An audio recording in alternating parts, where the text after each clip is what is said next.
Hello बच्चों, Rahul classes में आपका स्वागत है। आज हम अध्ययन करेंगे कक्षा 10 का फिजिक्स का पहला टॉपिक प्रकाश का परावर्तन तथा अपवर्तन। सबसे पहले हम जानेंगे प्रकाश क्या है। प्रकाश वह भौतिक राशि है जो हमारी आंखों को संवेदित करता है तथा जिसकी सहायता से हमें वस्तुएं दिखाई देती हैं, प्रकाश कहलाता है। जैसे कि यहाँ पे हमने डिफिनेशन भी लिखी है, प्रकाश वह भौतिक राशि है जो हमारी आंखों को संवेदित करता है तथा जिसकी सहायता से हमें वस्तुएं दिखाई देती है, प्रकाश कहलाता है। ठीक, एकदम समझ में आ गया होगा बच्चों। अब जानते हैं निर्वात, जहां बिना हवा के निर्वात में प्रकाश की चाल 3 × 10⁸ मीटर पर सेकंड होती है। ठीक, अब प्रकाश का परावर्तन जानते हैं। प्रकाश का परावर्तन क्या होता है? प्रकाश का किसी चिकने सतह पर टकराकर वापस लौटने की प्रक्रिया को प्रकाश का परावर्तन कहते हैं। ठीक, जैसे कि ये कोई कांच है, शीशा है, जिसमें प्रकाश की किरण आ रही है और टकराने के बाद उसी माध्यम में बाहर निकल रही है। ठीक, ये पता चला, इसे बोलते हैं प्रकाश का परावर्तन। किसी भी चिकने सतह पे प्रकाश आता है, किसी भी टीन सेट पे टकराता है, टकराने के बाद वापस लौटता है, टीन सेट में चमकती दिखाई देती है, इसे प्रकाश का परावर्तन कहते हैं। ठीक, अब हम प्रकाश के परावर्तन के नियम पढ़ेंगे। इससे पहले हम आपको गोली दर्पण के बारे में बता देते हैं। अब हम आपको प्रकाश के परावर्तन के नियम बताते हैं। प्रकाश के परावर्तन के नियम। प्रकाश के परावर्तन के नियम।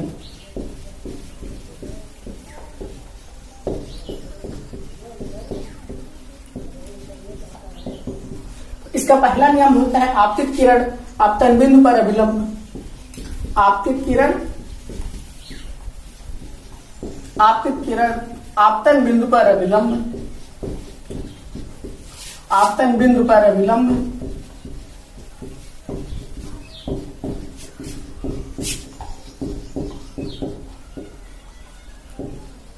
आपतित किरण आपतन बिंदु पर अभिलंब तथा परावर्तित किरण तीनों एक ही तल में होते हैं।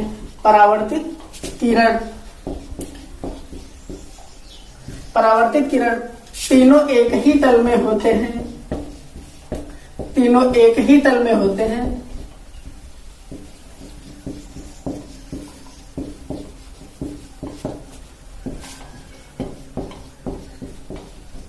और दूसरा रूल क्या होता है? आपतन कोण सदैव परावर्तन कोण के बराबर होता है। जैसे कि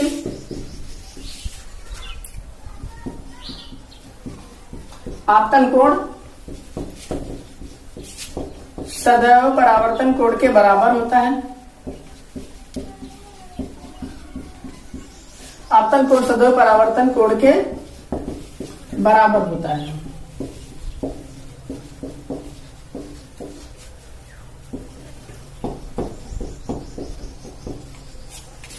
आपतन कोण जो होता है सदैव परावर्तन कोण के बराबर होता है। अभी हमने सीखा प्रकाश के परावर्तन के नियम। आपतित किरण आपतन बिंदु पर अभिलंब तथा परावर्तित किरण तीनों एक ही तल में होते हैं। आपतन कोण सदैव परावर्तन कोण के बराबर होता है।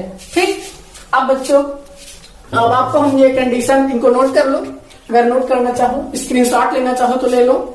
इसके बाद हम आपको इसको सिद्ध करके दिखाएंगे कि कैसे आपतित किरण आपतन बिंदु पर अभिलंब कैसे है, परावर्तित किरण तीनों एक ही तल में मतलब कैसे है, और आपतन कोण परावर्तन कोण के बराबर क्यों कैसे होता है। अब आइए आपको हम बताते हैं चित्र के माध्यम से। ये कोई हमने ले लिया कांच, शीशा वाले ले लिया, जिसे चेहरा देखते हैं घर पे, वही वाला शीशा मान लो हमने ले लिया है। इसमें कोई प्रकाश की किरण आई, आने के बाद टकराई, टकराने के बाद निकल गई। जो जिधर से किरण आएगी उसको हम आपतित किरण बोलेंगे। क्या बोलेंगे? आपतित किरण बेटा। और जिधर किरण निकलेगी उसको बोलेंगे परावर्तित किरण।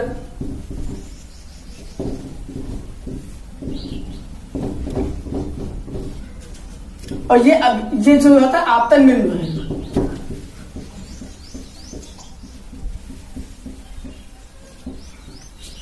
अब अभिलंब, इसमें ऐसे ऐसे अभिलंब डाल दो।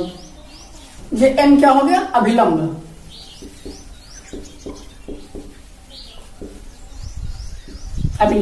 अब जैसे कि हमने आपको पहला नियम बताया था, आपतित किरण आपतन बिंदु पर अभिलंब तथा परावर्तित किरण तीनों एक ही तल में होते हैं। आप देख रहे होंगे कि आपतित किरण है, परावर्तित किरण है, अभिलंब, आपतन बिंदु पर अभिलंब है, तो तीनों एक ही तल में है ना, एक ही तल पे है ना तीनों किरणें।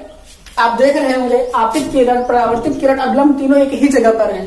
ये पहला नियम है। और दूसरा नियम क्या है? आपतन कोण सदैव परावर्तन कोण के बराबर होता है। ये आपतन कोण होता है, ये बराबर हमेशा परावर्तन कोण के बराबर होता है। ठीक, आपको समझ में आ गया होगा। दूसरा रूल ये सिद्ध हो गया। ठीक, अब आपको हम बताएंगे गोली दर्पण के बारे में।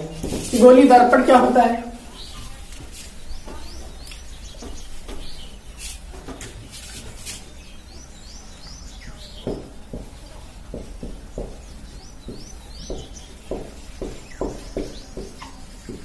गोली दर्पण जो होता है कांच की एक गेंद की तरह होता है। कांच की गेंद की तरह होता है, कांच की गेंद की तरह होता है। कांच का खोखला गोला होता है। ठीक, इसको हम बीच से काट लेते हैं। जब काट लेंगे तो हमारे पास ये पार्ट आ गया। ठीक, इसमें जब हम पेंट कर देंगे, इसका जो बीच वाला सेंटर होगा, केंद्र, इसको हम शीशे सेंटर होगा ना, इसका हम बीचों बीच इतना हिस्सा ले लिए। ये इतना हिस्सा यहाँ पे ले लिए हम, इतना हिस्सा हम ले लिए। तो जो बीचों बीच वाला सेंटर था, वो सेंटर यहाँ पे सी बनेगा। सेंटर को सी ना, और फिर ये बिंदु पी हो जाएगा, ये एफ हो जाएगा। इसके हम बाहरी तरफ पेंट कर देते हैं। बाहरी तरफ जब पेंट कर देते हैं तो इधर से हमें चेहरा दिखने लगेगा। ये बन जाएगा अवतल दर्पण। बच्चे कौन सा दर्पण बन जाएगा? अवतल दर्पण बन जाएगा। अगर किसी में बाहरी तरफ पेंट हो तो उसे अवतल दर्पण बोलेंगे। अगर पेंट जो इसका अगर पेंट अंदर की तरफ हो तो उसे हम क्या बोलेंगे?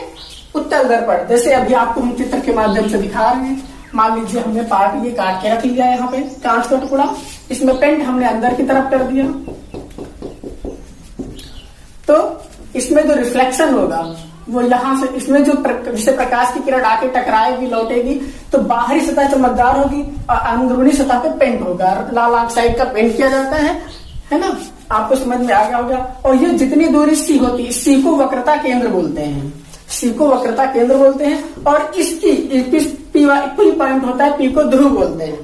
ठीक, और इसकी पी से और ध्रुव वक्रता केंद्र के बीच की दूरी को एफ बोलते हैं। ठीक, अब आप बच्चों, आपको हम बताने जा रहे हैं कि वक्रता केंद्र किसे बोलते हैं, फोकस किसे बोलते हैं, ध्रुव किसे बोलते हैं, इसके बारे में हम आपको बताने वाले हैं। आइए आगे सीखते हैं। जैसे कि ये है अवतल दर्पण, इसमें मैंने बाहरी तरफ पेंट कर दिया तो अवतल दर्पण। अगर अंदर तो अंदरूनी तरफ पेंट करेंगे तो हो जाएगा उत्तल दर्पण। ठीक, इसमें बाहरी तरफ हमने पेंट कर दिया। ठीक, और ये बीच बिंदु सी और ये बीच वाला पॉइंट एफ हो गया और ये सी हो गया। ठीक, ध्रुव। ठीक, ध्रुव किसे बोलते हैं? पी पॉइंट को हम ध्रुव बोलते हैं। हिंदी में क्या बोलते हैं? ध्रुव। ध्रुव किसे कहते हैं? अब दर्पण के परावर्तक तल के मध्य बिंदु को ध्रुव कहते हैं। आइए आपको हम ध्रुव बताते हैं कैसे कहते हैं। ध्रुव दर्पण के परावर्तक तल के, दर्पण के परावर्तक तल के मध्य बिंदु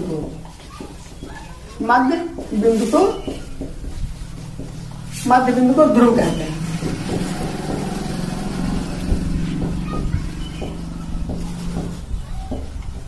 ये देख लीजिए दर्पण है, ये M1 M2 हो गया। ये दर्पण है, जो इसका जो मध्य बिंदु है, ये दर्पण का जो मध्य बिंदु बीचों बीच वाला बिंदु P है, इसी को ध्रुव बोलते हैं। वही हमने लिखा, दर्पण के परावर्तक तल के मध्य बिंदु को ध्रुव कहते हैं। आपको समझ में आ गया होगा। अब आपको बताएंगे वक्रता केंद्र किसे कहते हैं। अब आपको बताते हैं वक्रता केंद्र किसे कहते हैं।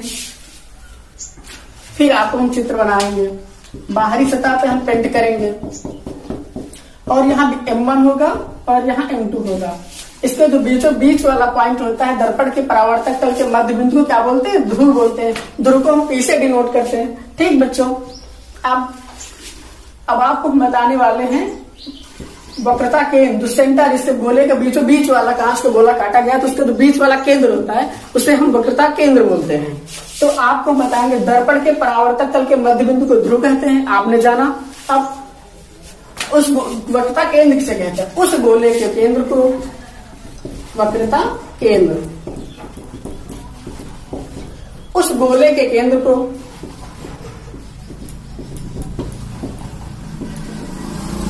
उस गोले के केंद्र को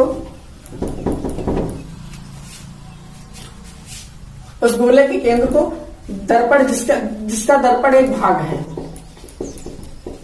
जिसका दर्पण एक भाग है,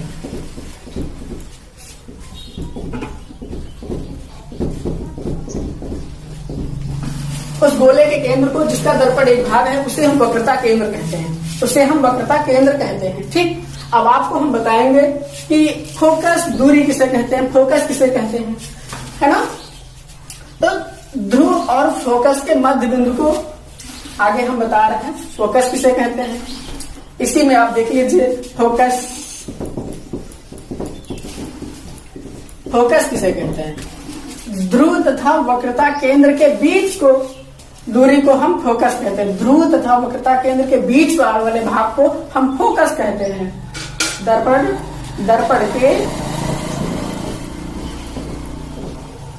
दर्पण में वक्रता केंद्र के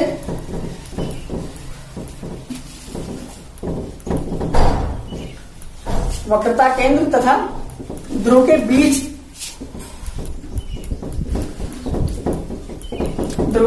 वाले भाग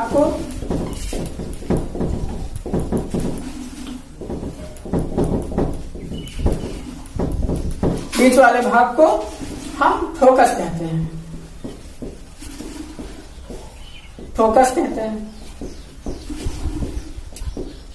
ठीक, आपको इतना समझ में आ गया होगा बच्चों कि फोकस किसे कहते हैं। दर्पण के वक्रता केंद्र और ध्रुव के बीच वाले पोर्शन को, बीचों बीच वाली जगह को फोकस कहते हैं। जैसे ये टोटल दूरी जैसे 4 सेंटीमीटर है तो 2 सेंटीमीटर पे जो पॉइंट होगा वो फोकस दूरी होगा। ठीक, आपको समझ में आ गया होगा। अगर आपसे पूछा जाए वक्रता केंद्र दे दीजिए जाए, आपको वक्रता केंद्र की दूरी दे दिया जाए, वक्रता त्रिज्या, आपको वक्रता त्रिज्या दे दी जाए। वक्रता त्रिज्या किसे कहते हैं। ये बाहरी तरफ पेंट हमने कर दिया। ध्रुव से लेकर वक्रता केंद्र तक की दूरी को वक्रता त्रिज्या कहते हैं। वक्रता त्रिज्या के बारे में आपको हम बताते हैं। वक्रता त्रिज्या ध्रुव से लेकर वक्रता केंद्र तक की दूरी को, ध्रुव से लेकर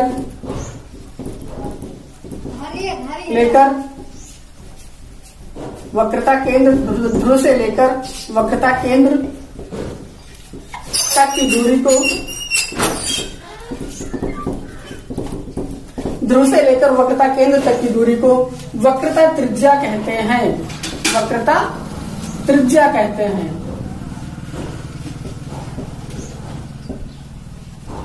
जैसे कि हमने बच्चों आपको बताया कि ध्रुव से लेकर वक्रता केंद्र तक की दूरी को वक्रता त्रिज्या कहते हैं। अब फोकस दूरी किसे कहते हैं आपको हम आगे बताने वाले हैं। हम अध्ययन करेंगे कि फोकस दूरी किसे कहते हैं। अब आपको हम फोकस दूरी बताते हैं।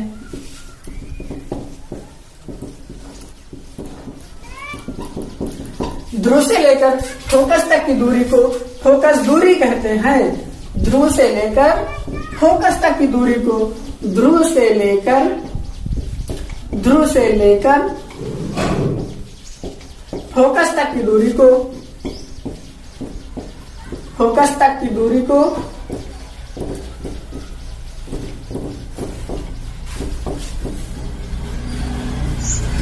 दूरी कहते हैं।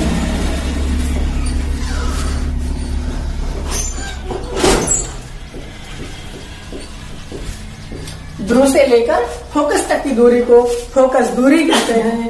ठीक, आपको समझ में आ गया होगा कि इतनी दूरी को हम फोकस दूरी कहते हैं। और वक्रता त्रिज्या इस ध्रुव से लेकर इस पॉइंट तक की दूरी को वक्रता त्रिज्या कहते हैं। अब अगर आपसे कोई पूछ लिया जाए कि वक्रता त्रिज्या दे दी जाए और फोकस दूरी पूछी जाए तो आप क्या करेंगे। आपको सीधा फार्मूला हम बता रहे हैं कि फोकस को हम F से डिनोट करते हैं, F बराबर, और वक्रता त्रिज्या को हम R से डिनोट करते हैं, R/2। फोकस दूरी बराबर वक्रता त्रिज्या बटे 2। फोकस दूरी बराबर वक्रता त्रिज्या बटे 2। जैसे वक्रता त्रिज्या दे दी जाए 4 सेंटीमीटर और फोकस दूरी निकालना हो तो आप क्या करेंगे, आप f बराबर 4 बटे 2 कर देंगे। 2 दूनी 4, 2 सेंटीमीटर, 4 सेंटीमीटर वक्रता त्रिज्या थी और 2 सेंटीमीटर फोकस दूरी आ गई। आपको पता चल गया होगा कि फोकस दूरी बराबर वक्रता त्रिज्या बटे 2 होता है ना। आपको समझ में आ गया होगा बच्चों। ठीक है, आज के लिए बस इतना ही। अगला भाग नए पार्ट में। Thank you.